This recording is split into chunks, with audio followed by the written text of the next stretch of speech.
Vaheguru Ji Ka Khalsa, Vaheguru Ji Ki Fateh, students.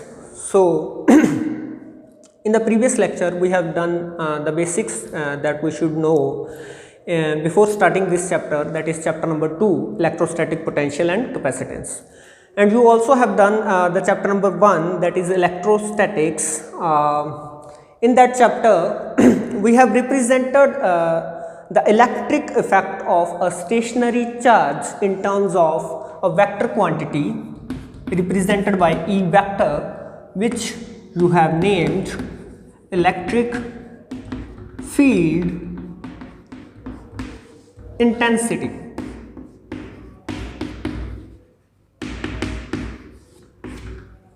Okay.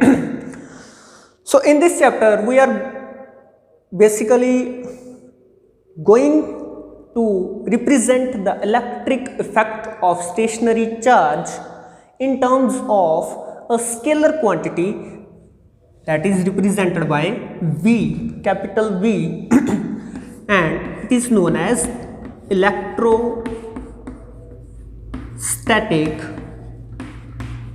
potential. Okay.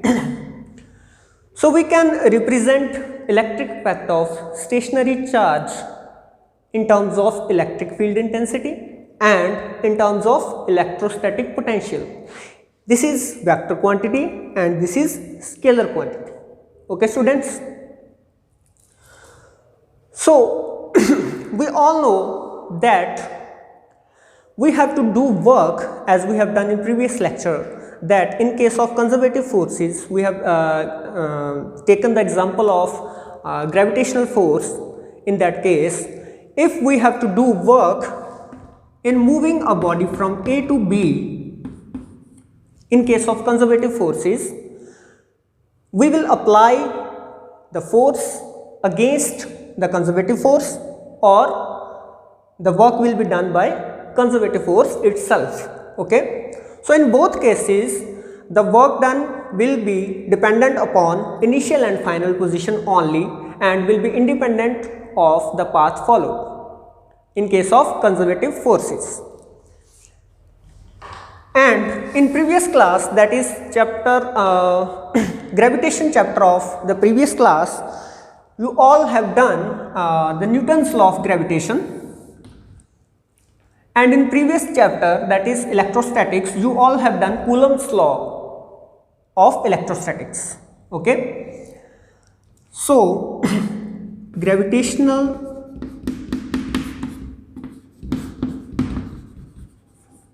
you can say universal gravitational law,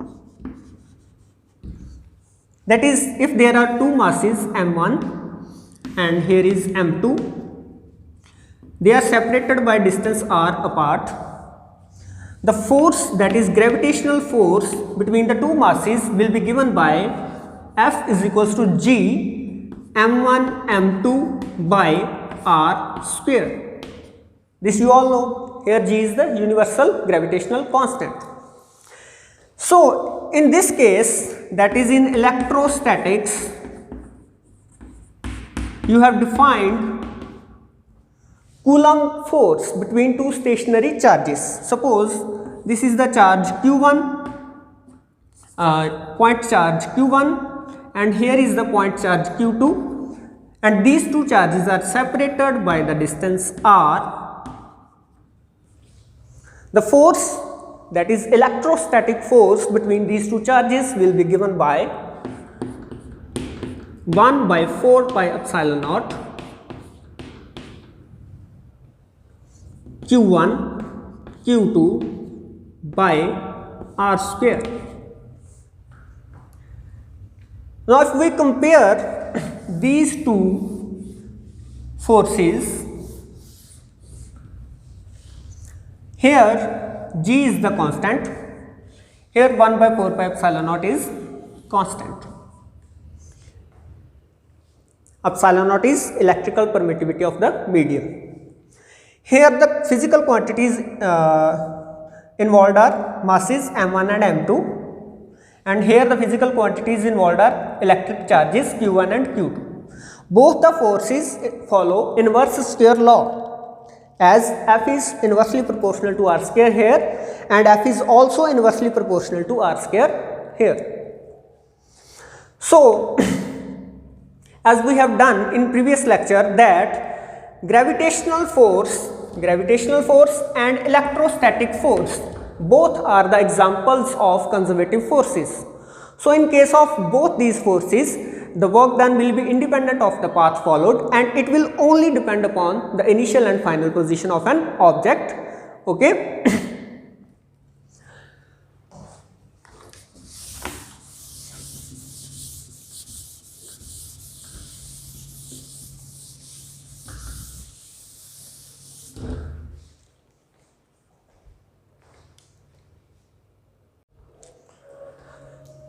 So, let us discuss about the topic electrostatic potential energy difference. Okay beta, it is very simple topic.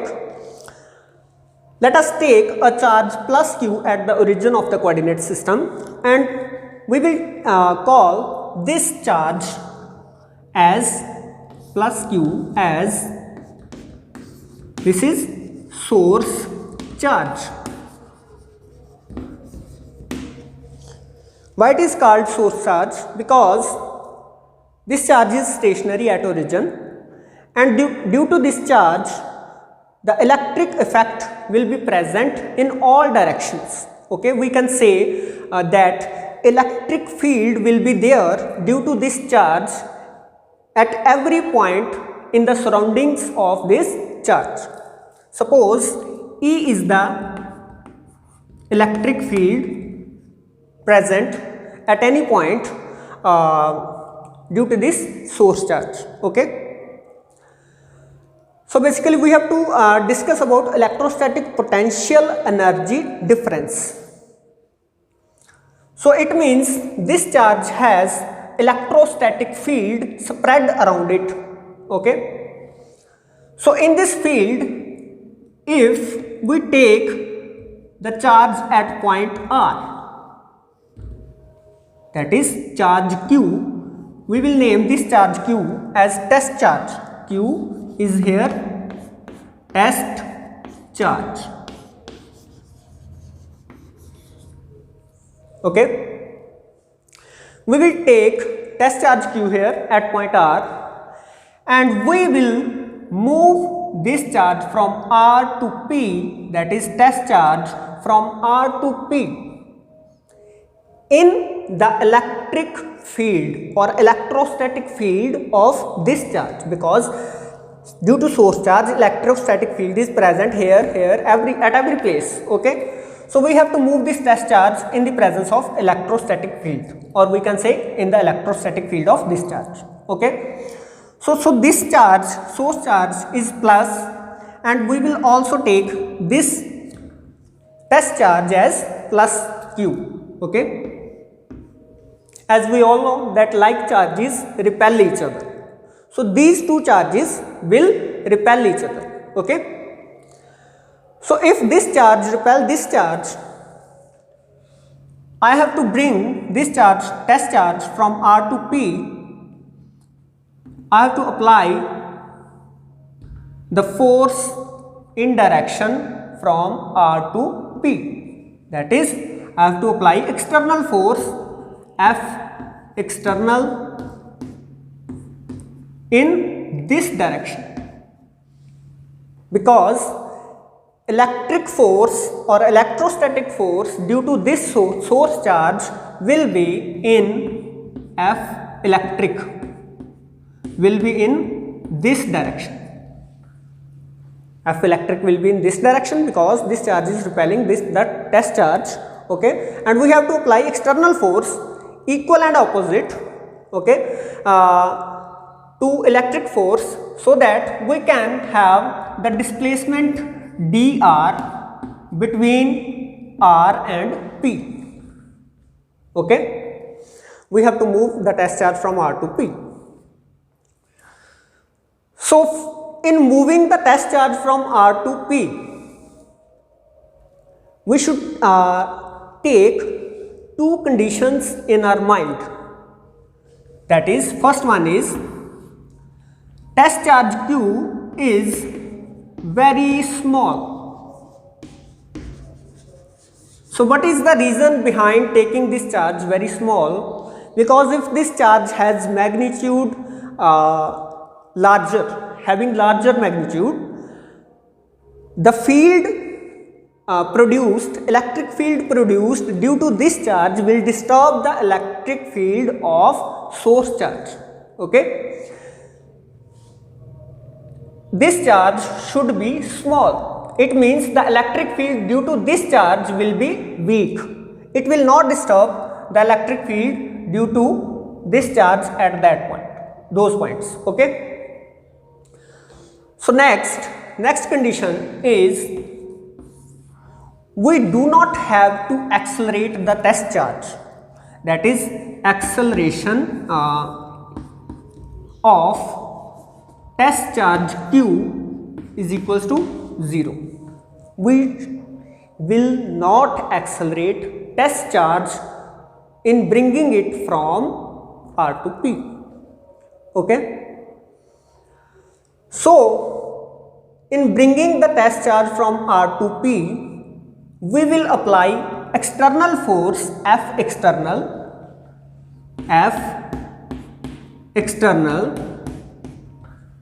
equal and opposite to F electric. Okay, so that the acceleration of test charge is 0. Because if we apply greater force, not equal and opposite to electric force, if we apply greater external force, this will produce the acceleration in test charge in coming from R to P, because the net force will be in the direction of external force then. Okay, so that's why we have to apply F external in the direction of opposite to F electric, and the magnitude of both the forces must be equal. Okay, so that the acceleration of test charge is equals to 0. These are the two conditions, that test charges should be small and the acceleration produced in the test charge should be equal to 0. So in bringing the test charge from R to P, we have to do work, and that work will be given by W R to P is equals to R integration from R to P F external dot dr. Here dr is the displacement between R to P, okay, which will be equal to minus of integration R to P F electric dot dr. Okay, students, so this work done in bringing the charge from R to P, in bringing the test charge from R to P is given by this formula. This work done by external force will be positive and work done by electric force will be negative. Why it happens? Because plus charge will repel plus charge. Okay, F external will be in this direction, okay, from R to P, and displacement is also in R to P direction. Both have same direction, that's why theta is equals to 0 degree, and cos 0 is F work done is given by F dot ds, F ds cos theta, and cos 0 is equals to 1 plus 1. And if we take the work done by electric force, then the electric force is in the direction opposite to dr. dr is from R to P, F electric is towards R, from P to R. So that's why theta will be equal to 180 degree between F electric and dr, and cos theta will be equal to cos theta, or you can say cos 180 degree is equals to minus 1. So that's why this work done is equals to negative of the work done by electric force. Okay, students, So as we all know that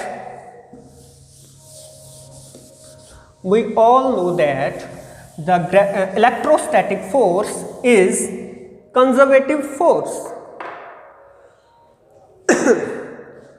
Electrostatic force is conservative force.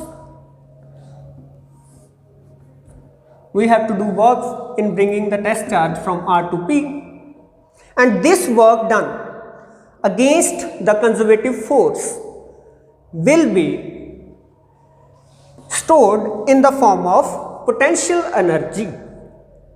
Okay, so you all know that at every point in the electrostatic field, the test charge must have some value of potential energy. Suppose we take the potential energy of test charge at R is equals to UR, potential energy of Q at R. UP is the potential energy of Q at P. Here the potential energy is UR and here the potential energy is UP. This work done will be equal to increase in potential energy while coming from R to P, and that increase will be given by delta U is equals to U final minus U initial,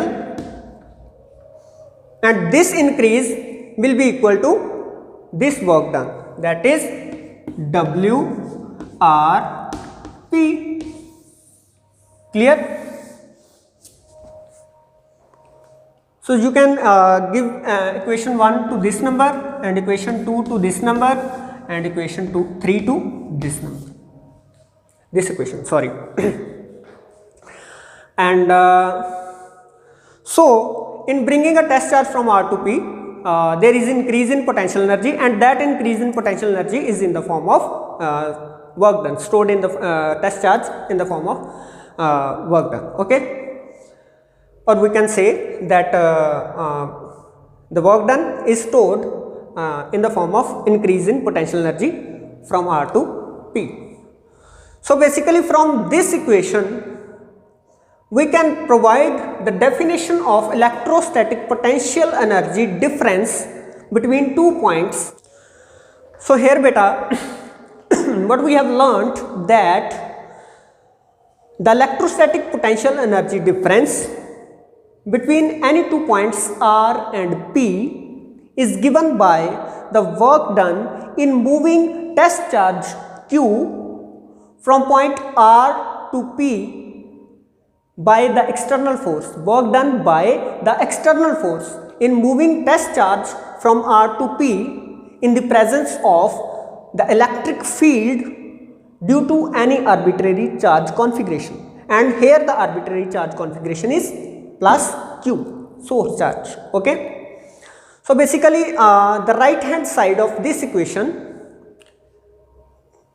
is WRP, that is work done in bringing a charge from R to P, and this work done is independent of the path followed because the electrostatic forces are conservative in nature. So the concept of potential energy is meaningful only for the conservative forces. The concept of potential energy is meaningful only in the case of conservative forces, that is we can define the potential energy in case of conservative forces only. Okay. So beta here we should keep in mind that if the potential energy is meaningful only in the case of conservative forces, so here in this equation number 3 the main the quantity having main physical significance is potential energy difference, that is delta U. Okay, the potential energy at a point is basically having no physical significance. Okay, The quantity having physical significance is change in potential energy or potential energy difference. Okay. So, if the potential energy at a point is not physically significant, then we can add an arbitrary constant in UP, that is we can take any value UP at point P, the potential energy is UP, and we can add any arbitrary constant alpha to this value. Similarly, we can add any arbitrary constant to the value UR at point R, because the electrostatic potential energy at a point is not physically significant. The quantity of physical significance is the change in potential energy. So, if we calculate delta U here, that is UP minus UP plus alpha minus UR plus alpha, it will be equal to UP plus alpha minus UR minus alpha, alpha cancel, it will come out to be UP minus UR. Okay. So, delta U will be equal to UP minus UR again. This is shown because we have to keep in mind that potential energy at a point is not physically significant. The quantity of physical significance is difference in potential energy. So, if the value of potential energy or we can say the potential energy of charge at a point is not physically significant, then we can take the reference point anywhere, that is we can take the potential energy of charge 0 at anywhere. Okay? So, the best method to take the reference point, that is 0 potential energy, is 0 potential energy at infinity. Okay. So, if we take 0 potential energy at infinity, then this equation will become, suppose the potential energy of charge Q is 0 at infinity. Okay. U infinity is equals to 0. So, if we move the charge Q from infinity to R, suppose we have taken the reference point at infinity, that is potential energy of the charge 0 at infinity, and we have to move the charge from infinity to point P, okay. So, what will be the increase in potential energy? That will be equal to delta U, which will be given by UP minus U infinity, and we know that we have taken U infinity is equals to 0 at infinity. Okay. So, UP minus 0, it will be equal to UP, delta U is equals to UP, it is given by W infinity to P. So, from this equation, that is UP is equals to W infinity to P, it is very clear that by taking the reference point at infinity, we can define the electrostatic potential energy of test charge Q at a point in the electric field of this source charge, and that is given by work done in bringing the test charge plus Q from infinity to point P by external force. Okay. The electrostatic potential energy of charge Q, test charge Q at a point P in the electric field of a charge configuration, arbitrary charge configuration, is given by work done in bringing the test charge from infinity to point P, and that work done will be done by external force. So till now we have defined the electrostatic potential energy difference, and then we have done the electrostatic potential energy at a given point. Okay students, so rest of the topics, next topics we will do in next lecture. Vaheguru Ji Ka Khalsa, Vaheguru Ji Ki Fateh.